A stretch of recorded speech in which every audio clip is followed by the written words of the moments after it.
Hello there, and welcome to this week's edition of Craze Critique, in which this edition is an anime special.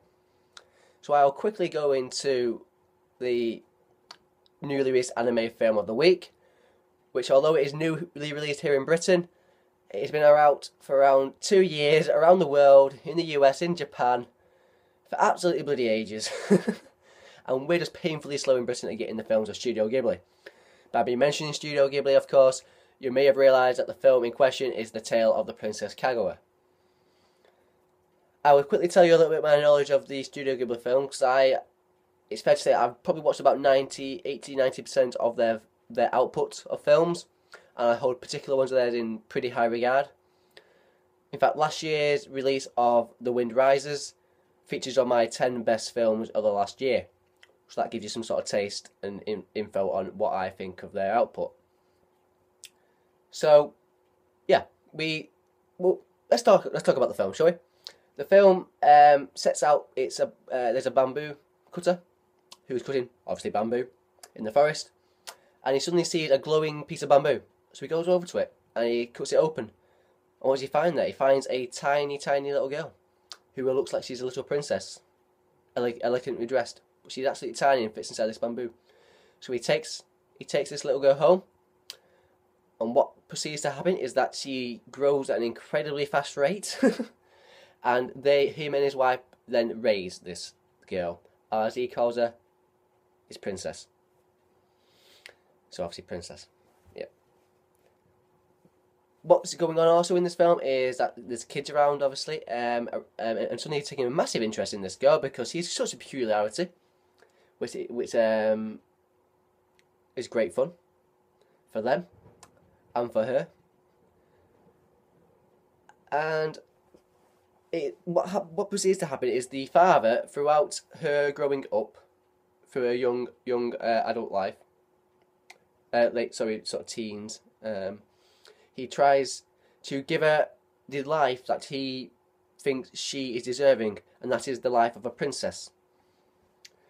While this is all going on, of course, while he has also found her in the woods in this piece of bamboo, he's also found gold in other pieces of bamboo also. So he's able to try and give her that life through the means of obviously paying for it. Although she has no actual royalty heritage at all, it is purely about him buying her the lifestyle that he thinks she deserves. So while this is all going on, the girl is obviously growing up and experiencing other things, and she doesn't really want to be in part of that life, and is going through troubles in terms of making friends, potential love interests, relationships. But with her father trying to do this, it sort of goes against. But because she's so respectful of her father, she goes along with it. The film, I must say, My one little criticism of the film is it's a bit too long. It's 2 hours, just under 2 hours 20, which is I think it is by far the longest Ghibli film. There's story to play with certainly, and there's themes to play with certainly, but I think it's just slightly too long. If you cut it just to about 2 hours, just slightly under 2 hours, you probably could have cut off 15 minutes, but. You know what, even though it's a criticism that it's probably a little bit too long, because the film is so beautiful to look at, you can't really complain too much. The animation is just fabulous. There's some scenes that are just absolutely fantastic. There's the scene where they're celebrating her becoming a princess, effectively, and becoming a woman. And suddenly she hears them all talking about her in a negative way, and she runs out of her home. And the way she runs and the animation, it's just fantastic. I don't know how to describe it other than it's just absolutely beautiful. Because they are hand drawn, their films. There's just something just so beautiful about them. I can't describe it without showing you anything. This is where I need to sort of have images and things to show you. But it's just absolutely fabulous because you're just in awe of what you're seeing, really. The there's some fabulously funny moments in this film where effectively there's lots of suitors that come to try and win her hand in marriage. She sets them impossible tasks in order to stop her being married, and there's some fabulous pieces of comedy as a result of these tasks. Yeah, the music is wonderful.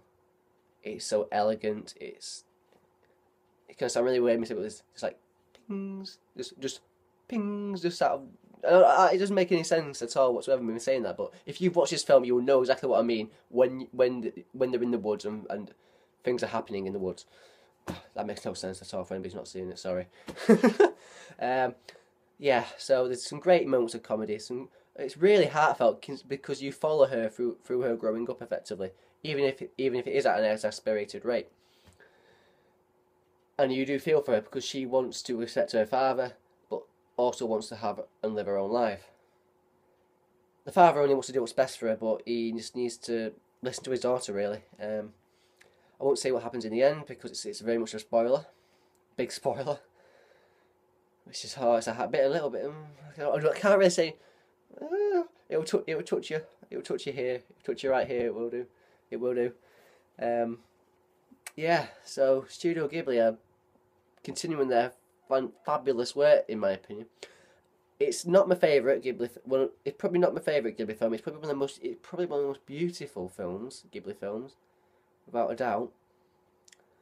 And it. But it probably will play better to an adult audience, I think, actually. Yeah, I think it will, actually. Because of the themes of love and independentship. Is that a word? Yeah. And parents raising a child and letting go of it. So there's certainly those themes for adults there to enjoy. Music's fabulous. Like I said, the animation is just beautiful. It's beautiful. Yeah. Like I say, the only slight criticism is it's probably slightly too long, but you can forgive it. You can forgive it because it's wonderful to look at. Yeah, it's not really what more to say, really. Yeah, there we go. The Tale of the Princess Kaguya is the newly cinema released review. I will now go on to my classic anime review, which is the 1988, you probably know what it's going to be, Japanese film Akira. I watched it for the second time this week in order to refresh my memory for this. I remember watching it at the time thinking it was just big on ideas, big on effects, and just, whoa, what was going on with this film? And I watched it this week again. In fact, I watched it last night. And, my word, I actually think it's better the second time around than it was the first time around. It's regularly heralded. I'll go into that later. But let's start off with what's going on in this film. It features two main characters, really. Kaneda and Tetsuo. I hope I pronounced those names right. Kaneda is the leader of a bike gang, Japanese bike gang. Tetsuo is his best friend and kind of his sidekick in a way, I suppose. But Tetsuo resents it a little bit, even though he does appreciate the help Kaneda gives him. He resents it a little bit because he has to have the help of him. So there's a bit of a funny relationship going on there. But they're part of a biker gang. Effectively, the start of the film is that they are in a war, a little mini war, like a street biker war with another gang. Big action scenes are going on at the beginning. While this is all going on, there's government protests against the government, of course. Regarding corruption and stuff like that. So Neo Tokyo is in a state of absolute despair. This film is set after effectively a Third World War. The reasons for this World War are explained later in the film. So it's sort of, so there's corruption, so on and so forth with the government. Like I said, there's an action scene going with the bikers, the biker gang. They're taking on another biker gang. Tetsuo gets separated. He suddenly comes across a small child in the road. Effectively, just suddenly something happens. His bike goes over. He goes over. He's affected in some way by this child, and what it is learnt throughout the film is that there is a government program that has done tests on children regarding possible psychic abilities and so on and so forth. And the child that he comes across is one of these children. Through this brief interaction with this child, he suddenly starts having abilities of his own, and is effectively unable to control them, or he uses them for other purposes which are beyond his control.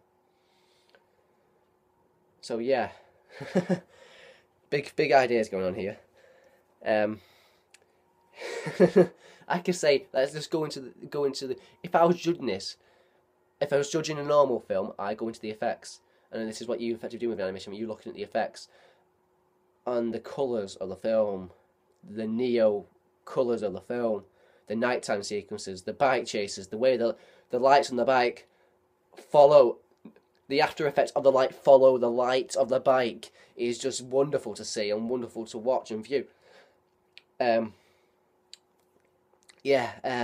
action scenes are absolutely fantastic. They're adrenaline pumping. They're wonderful. They're a feat of animation.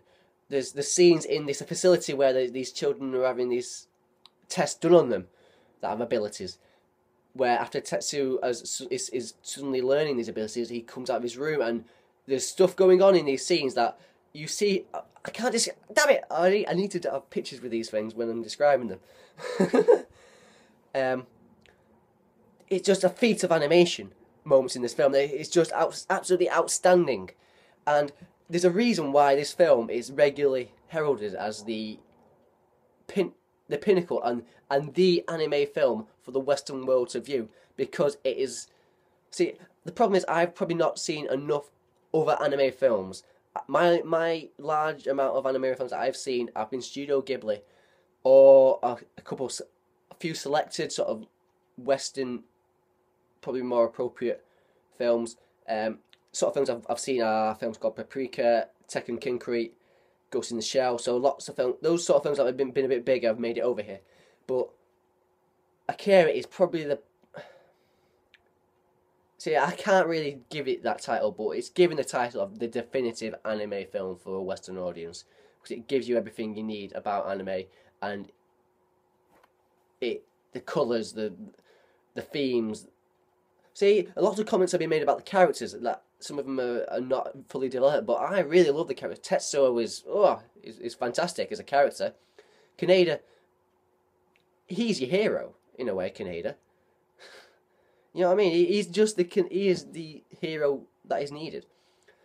That was a terrible statement. That was a terrible little mini review of his character. Apologies there. Oh dear me, that was not a good review there. But there's good stuff going on with this alliance that's going up against the government, and there's a great storyline with a general who's in charge of these children who haven't tested on them, it sounds bad, but this general generally cares for these kids and doesn't want them in harm's way, and he generally wants, although he obviously wants to use certain things and run tests and find out things about them, he does care about them. So yeah, what more can I go into with this film? The music is fantastic. It's adrenaline pumping, like I said. It is loud. It's bolshy. The final set piece is outstanding.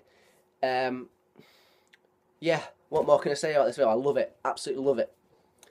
So, yes, please watch Akira. Please watch Akira if you've never watched it. And you know what? I must say, when I genuinely watch anime films, I do prefer to watch them in Japanese with the subtitles, mainly because you can't always guarantee that the dub is going to be good. And I must say, I tried to watch the Akira dub, and I couldn't watch it because it didn't feel quite right.